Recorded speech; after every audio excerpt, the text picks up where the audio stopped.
गुरुदेव जिसने दीक्षा लिया और वह दीक्षा की लेने के उपरांत पूरी साधना नहीं कर पाए और शरीर छूट गया, उसका क्या होगा? तो उन्होंने कहा, दीक्षा जो ले लिया, नाम बीज जिसमें पड़ गया है, उसका विनाश नहीं होता है।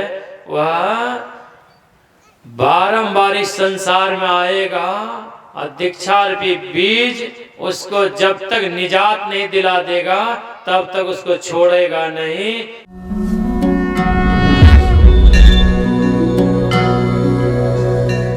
सत्संग प्रेमी महानुभावों, आदरणीय माताओं तथा भक्तिमती बहनों, ध्वनि वर्धक यंत्र से जहाँ तक आवाज पहुँच रही है, सभी ग्राम वासियों सबको मैं प्रणाम करता हूँ और आप सबों से अनुरोध करता हूँ कि बुलंद आवाज से जयकार करें। आपकी आवाज आपके समाज को भेदते हुए बाहर निकल जाए।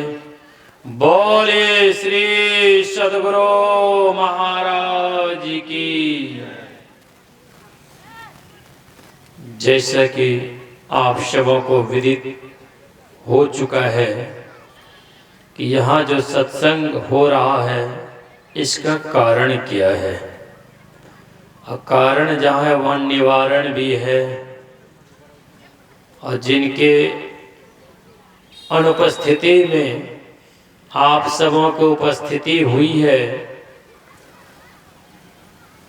परम श्रद्धेय ज्ञान ध्यान के धनी, जिन्होंने अपने जीवन काल में बहुतों को अच्छे पद तक पहुंचाने में, ज्ञान गंगा में डुबाने का सतत प्रयास किया है, जिन्होंने इस पार्थिव शरीर का परित्याग कर इस संसार को छोड़कर एक दूसरे ही संसार में, अर्थात ऐसे जगह हैं जहां हम और आपकी दृष्टि नहीं पहुंच पा रही है, मगर उससे कोई बचा हुआ भी नहीं है, वो सब पर निगरानी करते हैं।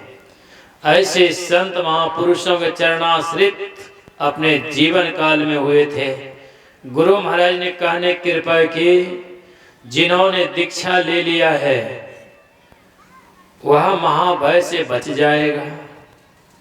लगे उनसे पूछा, गुरुदेव जिसने दीक्षा लिया और वह दीक्षा की लेने के उपरांत पूरी साधना नहीं कर पाए और शरीर छूट गया, उसका क्या होगा?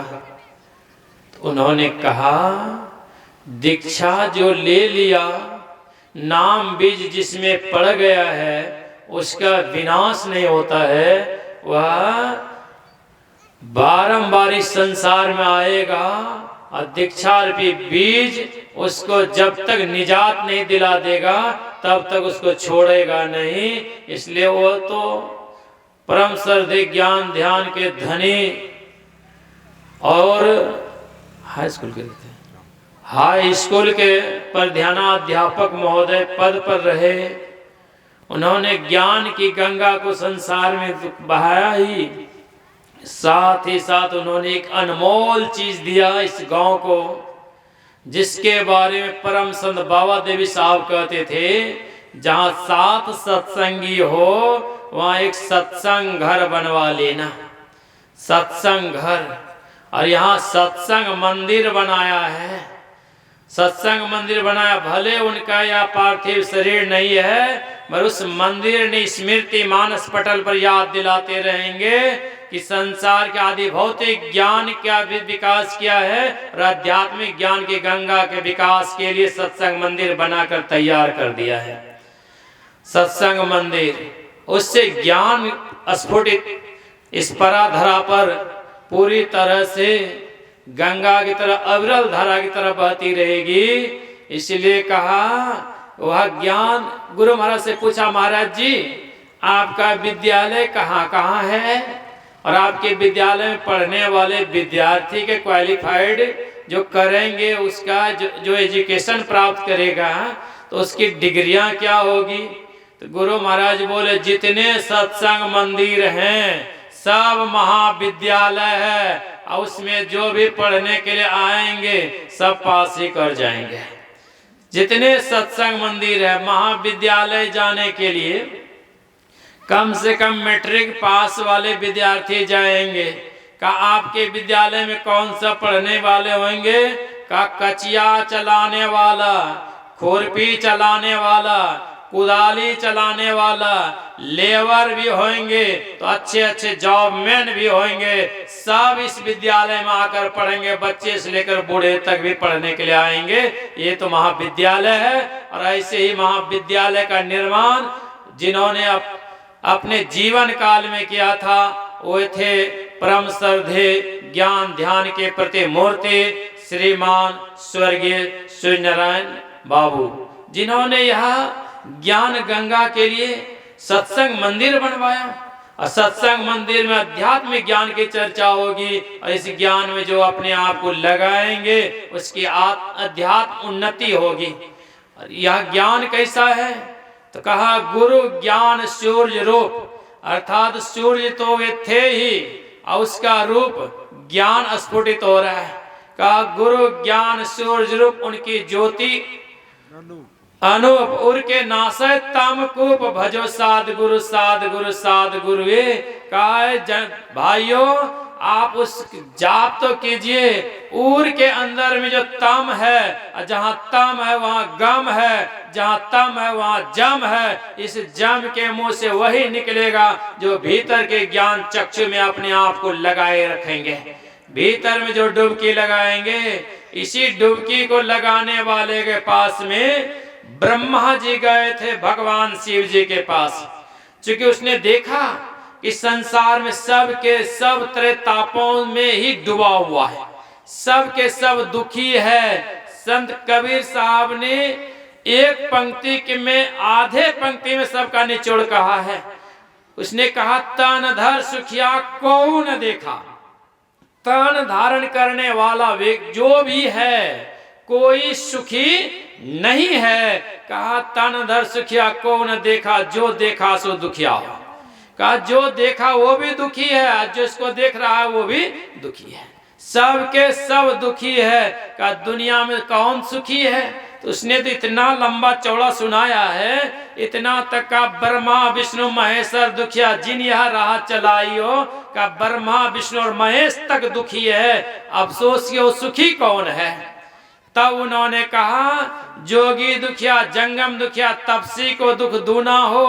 कहे कबीर आशा तृष्णा सबको व्यापे, कोई महल नहीं सुना हो। का ये आशा और तृष्णा रूपी चीज सबको व्याप रहा है, सबके ऊपर हावी है। तो कहते कहते संत कबीर साहब ने कहा कहे कबीर सकल जग दुखिया। का सब के सब दुखी है तो सुखी कौन है? का संत सुखी मन जीती हो, जिन्होंने मन को जीत लिया है वही सुखी है। ऐसे मन के सुखी, मन को जीते हुए संत होते हैं, जो संतों का चरणाश्रित हो जाते हैं। जैसे भागवत महापुराण में चर्चा है, गरहा और गज की लड़ाई बहुत घमासान हुई। जब गरहा ने गज को पकड़कर ले गया गजराज को जलाशय के भीतर में, कई महीनों तक लड़ाई चली।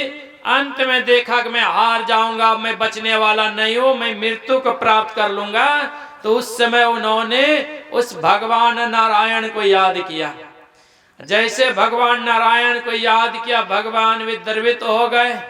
उसने सुदर्शन चक्र चलाया। जब सुदर्शन चक्र चलाया तो सबसे पहले गरहा को गर्दन काट दिया, गरहा मृत्यु को प्राप्त किया।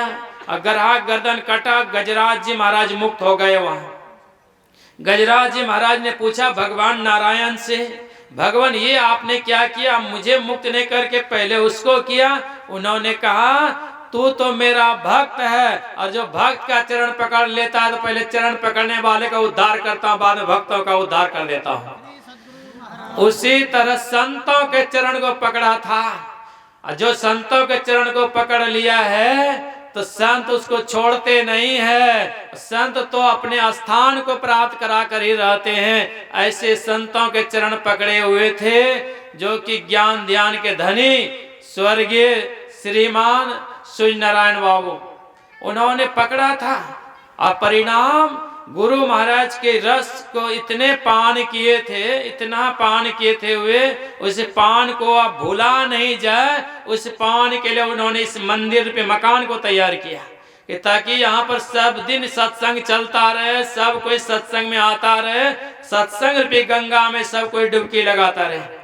इस डुबकी लगाने के लिए यहाँ मंदिर भी बनाए और उन्होंने अपने जीवन काल में बहुतों को संत मत परिवार से जोड़े। और ऐसे कि आज श्रद्धांजलि समारोह है, श्रद्धांजलि समारोह है।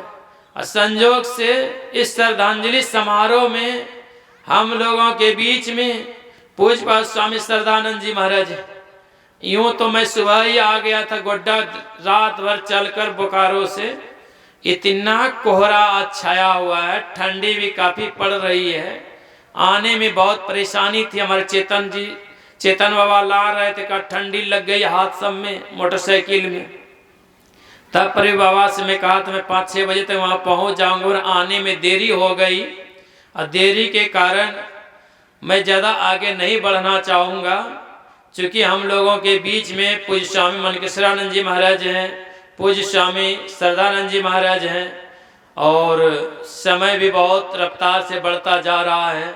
सबको मद्देनजर रखते हुए मैं गुरु प्रभु से प्रार्थना करता हूँ कि यहाँ पर जो श्रद्धांजलि समारोह का आयोजन किया है, पुण्य तिथि मनाया जा रहा है, और ऐसे में आप सबों को पता है कि उनके नहीं रहने पर उनका अनावरण की भी आज यहाँ पर व्यवस्था की गई है। उनकी घोषणा हुई है कि पूज्य श्रद्धेय ज्ञान ध्यान के प्रति मूर्ति श्रीमान सूर्यनारायण बाबू का अनावरण भी होगा, अर्थात सूर्यनारायण बाबू की मूर्ति का अनावरण होगा, अर्थात वो नहीं है और उसके बदले में उनका अनावरण, उसका छाया रूपी चित्र जो यहाँ पर मूर्ति बनाया गया है, उस मूर्ति का भी अनावरण है। अनेकों कार्यक्रम है। मैं गुरु प्रभु से प्रार्थना करता हुआ जहाँ कहीं है, गुरु महाराज ने कहा एक लक्षण बाबा हुए कनखुदिया में, उनका जब शरीर छोड़ने का समय आया तो उनके सीना में बहुत दर्द था, बहुत दर्द था।